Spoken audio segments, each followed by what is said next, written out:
təsəvvür edin. Seçdiyiniz, yəni həmişə dəstəklədiyiniz komanda vacib bir oyunda məğlub olub, amma baş məşqçi mətbuat konfransına gülümsəyərək belə qürurla daxil olur. Özünüzü necə hiss edərdiniz? Bugünkü dərin təhlilimizə xoş gəlmisiniz. Aha, çox maraqlı vəziyyətdə əslində. Elədir, biz bugün Milli Azın, belə deyək, Kafkaz İnfoya istinadla yaydığı qısa amma çox dərin bir xəbərin arxasındakı fəlsəfəni açacağıq. Söhbət, bilirsiniz də, Misli Premyer Liqasında Neftçinin Qarabağa 2-1 hesabı ilə qalib gəldiyi o maçdan gedir. Yaxşı, gəlin bunu aydınlaşdıraq. Niyə məğlub olmuş komandanın baş məşqçisi bu qədər, yəni məmnun görünür? Bu biraz qəribə deyilmi? Bilirsiniz, Qarabağın baş məşqçisi Qurban Qurbanov orada sadəcə, yəni rəqibi təbrik etməklə işini bitirmir. O mətbuat konfransında çox açıq şəkildə deyir ki, oyunçularının hesabda geri düşməsinə baxmayaraq təslim olmamaları onu tam qane edib. Yəni onlar dayanmadan rəqibin üstünə gediblər, xarakter göstəriblər.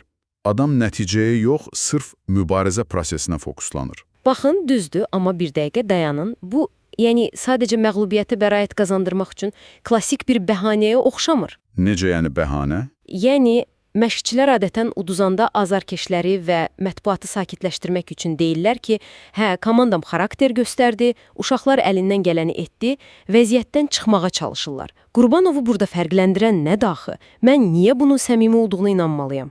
Çox haqlı bir şübhədir, əslində. Mən də bəlkə kənardan elə düşünərdim. Amma komandanın daxilindəki vəziyyəti, o av-havanı biləndə mənzərə tamamilə dəyişir. Baxın, komanda hazırda çox ağır bir mövsüm keçirib. Düzdür, Çempionlar Liqasından uzaqdılar, amma qrafik inanılmaz dərəcədə sıxdır. Aha. Və nəzərə alın ki, növbəti oyun cəmi 4 gün sonradır. Futbolçular fiziki cəhətdən, yəni 0 nöqtəsindədirlər, tamamilə tükəniblər. Belə olan halda Deməli, məsələ burada həqiqətən maraqlı hal alır. Bu, sanki mühəndisin bir körpünü qəsdən həddindən artıq yükləməsinə bənzəyir, elədir?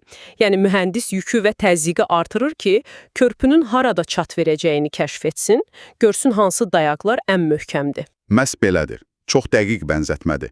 Bir növ stres test məsələsi. Bəli, stres test. Məşqçi də bu gərgin vəziyyətdən bahanə kimi yox, yəni oyunçularını yoxlamaq üçün bir vasitə kimi istifadə edir. Tamamilə razıyam. İşin elmi və belə deyək, taktiki tərəfinə baxsaq, fiziki ehtiyatlar tükəndikdə ilk çökən şey həmişə taktiki nizam-intizam olur. Yəni, oyunçular yorulanda mövqələrini itirirlər, qərar vermə mexanizmləri zəifləyir. Qurbanov bu məğlubiyyət anını kənardan izləyərək bir məlumat bazası kimi istifadə edir. Aha, o baxır ki, görsün bu ağır təzyiq altında kim mövqeyini qoruyur, kim iradəsini itirmir. Bəli. O, bu yorğunluğu bəhanə adlandırmır. Əksinə, komandanın ümumi potensialını tanımaq üçün bir kəşf adlandırır. Yəni, bədən dur deyəndə beynin necə reaksiya verdiyini yoxlayır. Bu doğrudan da maraqlıdır.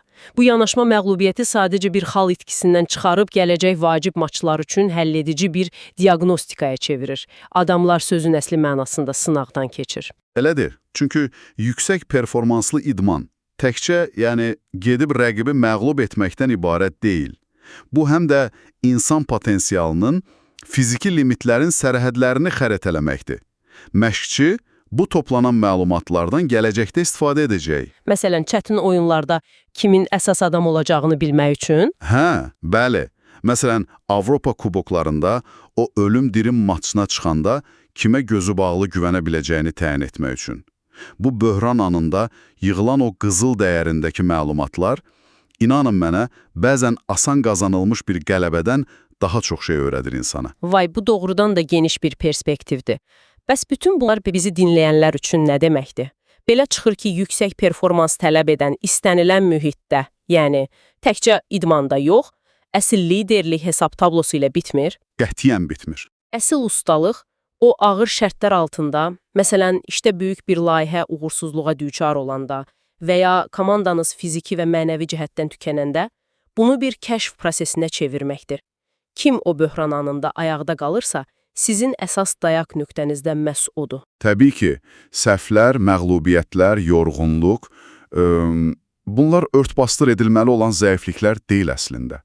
Bunlar gələcək strategiyanı qurmaq üçün ciddi şəkildə analiz edilməli olan materiallardır. Data kimi baxa bilərik buna. Tam razıyam. Gəlin bugünkü dərindən təhlilimizi elə belə bir düşüncə ilə yekunlaşdıraq. Siz də öz həyatınızdakı ən çətin sınaqları bir xatırlayın.